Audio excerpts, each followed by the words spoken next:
Welcome to the deep dive. Today, we're really getting into a book that has shifted a lot of thinking for people building new things. It's Zero to One by Peter Thiel and Blake Masters. And this isn't just, your standard startup guide. It genuinely pushes back against a lot of common assumptions about tech, about innovation.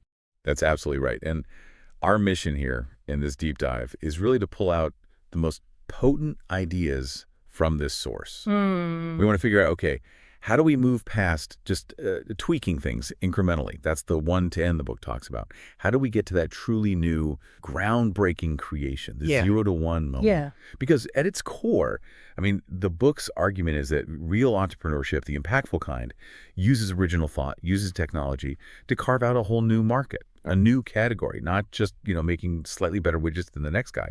And we're definitely going to uncover some ideas that might make you pause, things that feel, well, counterintuitive, like Peter Thiel's whole take on avoiding competition. That's a big one.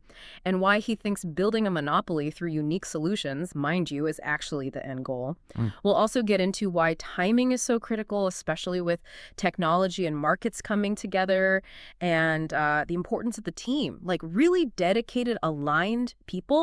It's not just a nice to have, apparently. It's fundamental. Absolutely. And we'll look at why the book works so well, too. I think part of it is the very direct style, the language. Hmm. And Thiel uses these really vivid, real examples from Silicon Valley, especially his time at PayPal.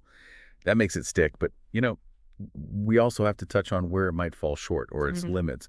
Like, how much does this apply outside of pure tech? Is it maybe a bit idealistic sometimes? Good point. So who's this deep dive really for? Well, if you're founding a startup or thinking about it, or if you're just fascinated by technology, innovation, where things are going, or maybe you're studying business strategy management, I think you'll find this incredibly useful. You're definitely in the right place. Okay, let's unpack this. So, one of the first things that jumps out, like you said, is Thiel's view on competition. Most entrepreneurs, I think, are taught to embrace it, right? Go head to head. So, why does Thiel basically say, no, that's a trap? Why does he see it as leading to mediocrity? Well, it's compelling because he argues that intense competition often just forces companies into survival mode. You end up in these brutal price wars.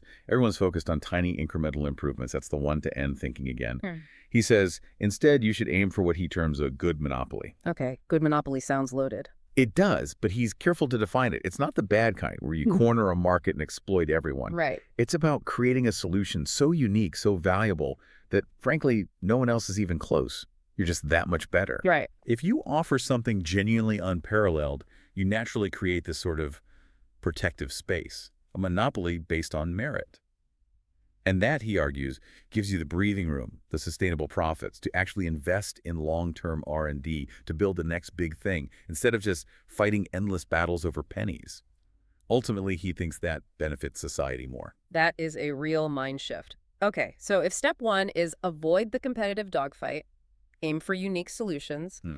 how does that link directly to this zero one idea? It's the very definition of it, really. Incremental change, 1 to N, that's just normal business. Making a slightly faster chip, a car with marginally better fuel economy, useful, sure. But not world-changing, revolutionary change. Going from nothing to something, 0 to 1. That's what actually pushes progress forward in big leaps. Like the first personal computer, or yeah, the invention of the car itself. Exactly. And Thiel suggests the biggest barrier to making that jump often isn't the technology itself. It's the sheer guts required, the courage to chase something completely new where there are no competitors yet because nobody's even thought of it. Okay, so creating these massive breakthroughs, building these unique monopolies, it sounds like it takes more than just a brilliant idea and dodging competitors. It seems like it really comes down to the people involved. What's Thiel's perspective on the team? How critical is that? Oh, hugely critical. Yeah. Yeah, the book really hammers this point home. You need a deeply committed, almost fanatically aligned team. People who genuinely share the same values, the same vision, the same goal.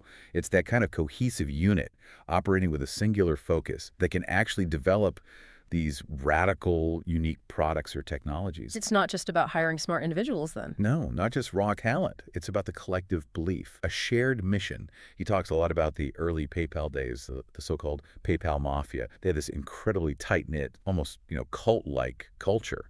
And that shared belief, that unity, helped them overcome just enormous obstacles. That's the kind of culture, he argues, that lets you build something truly new, 0 to 1, rather than just iterating on 1 to N. Okay, so the ultimate picture is a zero to one leap, creating a good monopoly. and that's powered by this super cohesive, mission-driven team. But how do you figure out when the world is actually ready for such a big shift? Timing seems like it would be everything. Is that right? Absolutely critical, yes. It's often about spotting these larger shifts happening in society and technology maturing. The book stresses that massive impact often happens right at the intersection when a new technology and a market need just click perfectly at the right time. Like the iPhone example you mentioned earlier. Exactly. The iPhone wasn't just a cool gadget idea in isolation. It landed when mobile networks were getting decent, touchscreens were finally viable and affordable enough, and crucially, people were psychologically ready for one device to do all these things. Spotting that convergence, that confluence of factors, that's the real genius insight sometimes. It's like all the puzzle pieces might be scattered around, but only at a specific moment do they snap together and suddenly reveal this huge, previously unimaginable demand. It's fascinating. Now, moving beyond the core arguments for a second, something that really makes 0 to 1 stand out is how it's written, how it communicates. How does Thiel manage to make these complex, sometimes really unconventional ideas feel so accessible? I think a big part of it is the style. Yeah. It's very direct, very clear language, no jargon for jargon's sake. And crucially, like we mentioned, those real-world examples, grounding the theory in his actual experiences, especially with PayPal and other Silicon Valley stories. Yeah, that makes a difference. It does. It makes it feel less like abstract business theory and more like, okay, here's how it actually played out for someone who was there. It gives you a practical framework almost for thinking differently, for trying to break out of conventional paths. Makes the ideas feel tangible, memorable. But like you hinted earlier, no single book has all the answers, right? Even one as influential as this. Are there specific areas or contexts where maybe Thiel's framework doesn't quite fit or needs adapting? Yeah, definitely worth noting. I mean, the book is very much rooted in the high-growth tech world, specifically Silicon Valley. And while the core principles like seeking uniqueness, building strong teams have broad value, how directly they apply might really differ in, say, manufacturing or retail or in different countries with different market dynamics. Right. Context matters. It really does. And some readers, they might look at some of the solutions or the overall picture painted and feel it's perhaps a bit idealized, maybe a little simplified compared to the messy complexities of running a business in the real world, especially outside that specific tech bubble. Okay, that's fair. So as we start to wrap up this deep dive, it feels like the central message of 0 to 1 is really clear. It's about forging a path from the ordinary to the extraordinary. And that path isn't paved with small steps. It's paved with original thinking, with creating something genuinely new, breaking the mold. Absolutely. It's both, I think, inspiring, but also intensely practical in its way. It gives you a really valuable mental model, a way of thinking if you're someone who truly wants to build something unique, something lasting. And those key takeaways, the importance of creating that unique value, that good monopoly, the absolute necessity of a tight-knit team sharing a vision, getting the timing right. These aren't just theories. Thiel really grounds them in experience. Important lessons. And we should also remember, as we discussed, that while it's incredibly insightful, you need to consider your own context. Its direct applicability might change depending on your industry or location, and maybe some find the vision a touch idealistic. Right. Which leads to a final thought, maybe something for you, the listener, to chew on. Thinking about everything we've unpacked from 0 to 1. How could you, in your own field, your own area of interest, spot an opportunity? Not just to make something a little better the one to end, but to create something truly from scratch, something that's a real 0 to 1 move. That's the challenge the book leaves you with, I think. It's a powerful question to ask.